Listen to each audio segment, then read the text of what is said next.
This is Alayna at AlaynaSpirit.com, Alayna Spirits on the YouTube, and AlaynaSpirit@live.com. So, I'm Alayna Spirit. I took off an entire week to prepare this for you. I'm really very excited. Ta-da! Here is the actual last page of the Dresden Codex, which the Mayans left for us to explain exactly what's going to happen at the end of the world. This is the last page. This is the end. And I actually saw it, although I don't think I saw this picture, but I actually saw that they found it on the History Channel, which Lizzie, she did the Hindu chants on this station, calls the Hysterical Channel. And I think she hit that right on target. So what I'm going to do is start out really quick and explain it just in a few minutes what the picture means. And then the rest of this is going to be extremely in-depth for people who are really wanting to ascend. So I am very excited. I've put a lot of work in this, and I really think I got it right. So, top of the picture, okay? Oh, by the way, I'm going to have a slideshow with the entire picture. I'm going to have slideshow with all of the different petroglyphs. I'm going to explain all of that to you so you can actually meditate on these glyphs and become the energy frequency. That gets into far more detail. But we're just this part, I'm going to explain very briefly, just like the Hysterical Channel did, what this picture really means. Okay? So you start at the top, you read left to right, just like the Kabbalah, just like ancient Sanskrit. And this right here is the actual Mayan translation to Ascension. Actually, when you pray and meditate on these symbols, you will ascend. Exactly like ancient Sanskrit, when you get all of those symbols incorporated into you, you will ascend. They're energy frequencies. Exactly the same as the Kabbalah, the ancient Jewish tradition. You become those energy frequencies, you ascend. This is the Mayan style on Ascension. Okay? Top 2 lines. This bottom part here, this is the information that activates the serpent. Serpent in Mayan terms is the spewer of water. And look what? It's spewing water. All these dots, these are seeds of life. Okay? Here's another great spirit. This is like the super non-educated translation. To give you an idea, this is not the end of the world. This is the rebirth of our world. Okay? This is the best picture we could ever have because it tells us how to leave, how to ascend. This last symbol right here, it says, we're home. We made it. We're home. So this is the whole path. This is what is actually happening, the picture of it. Okay? So the serpent is the spewer of water. And down here is the underworld.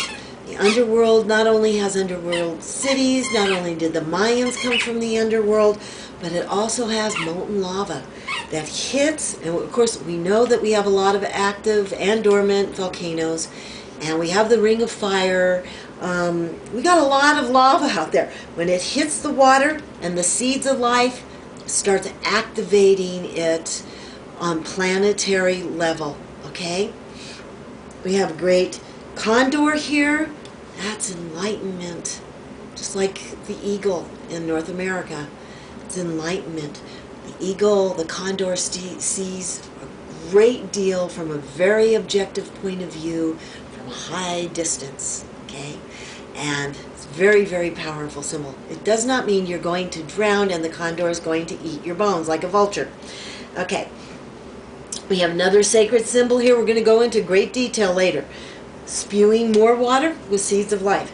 Another ancient symbol, exactly the same. Spewing water, more seeds of life. So, what this actually means is that the planet is going to be reborn, The solar system's going to be reborn. Galactically, we're going to be born. Universally, we're going to be reborn through the water. Now, water in every single ancient culture is not drowning. It is life. Seeds of life, okay, are in the water. And when it gets activated, those seeds of life start blossoming and becoming fruitful. It actually starts the transition process, okay? So, in the ancient days, up to now, we have always had to choose if we want to leave the old world and walk into the new. We discussed that with the ancient Hebrews, leaving Egypt, going into the new world, taking a 40-day walk from Egypt into the new world, Israel, and it took them 40 years. They still did not leave the old paradigm. Remember we discussed this? So they chose not to ascend to the next level, okay? Only the children that were born on that trip got to walk through the water to be reborn, just like being baptized, water on the baby's head, or being dunked in water, going into the Ganges.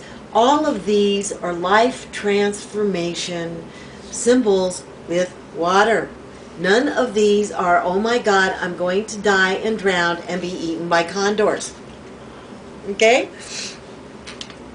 So, you have to choose. Now this planetary evolution is going, okay, we went from Homo sapiens to Homo erectus, now we're going to Homo luminous. We are blossoming, and we are going to be cleansed. Okay, this ethics period, this is why I so know that this is accurate, okay? We are in the second to the last period, okay, of ethics. Now we are having to clean ourselves off of all this negativity. So it's not only economical ethics, political ethics, worldwide ethics. It is, am I lying to myself? Am I being ethical and true to myself? Am I loving myself? Am I letting go of all the dark aspects of myself and becoming lighter?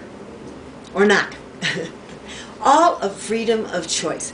Do we want to be reborn into bliss, leaving all the dramas, all the hysterical events, all the illusion, all the pain, the suffering, the lack?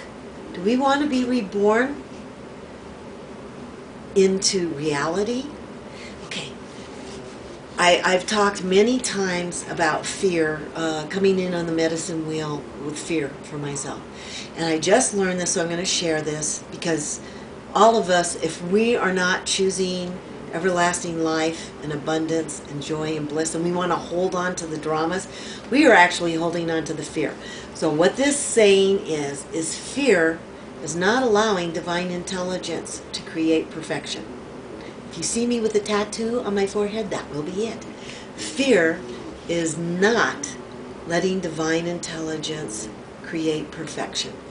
So, are we going to create a new world, all these seeds of life, without illusion, without separation from one another, separation from divine intelligence, separation from the planet, separation from the galactic point of view, universal point of view? This is a process. I thought I had to do this all alone. Clearly, this is planetary evolution. It's been set up and left behind for us in case the puppies are fighting. And it's for all of us. Now the Mayans were able to hold on to this information for 26,000 years. They never lost it. Neither did Sanskrit, neither did the Kabbalah, and there are other ancient formulas for ascension that have been left behind for us. This is a picture of everything is going to be great. We are not drowning. We are not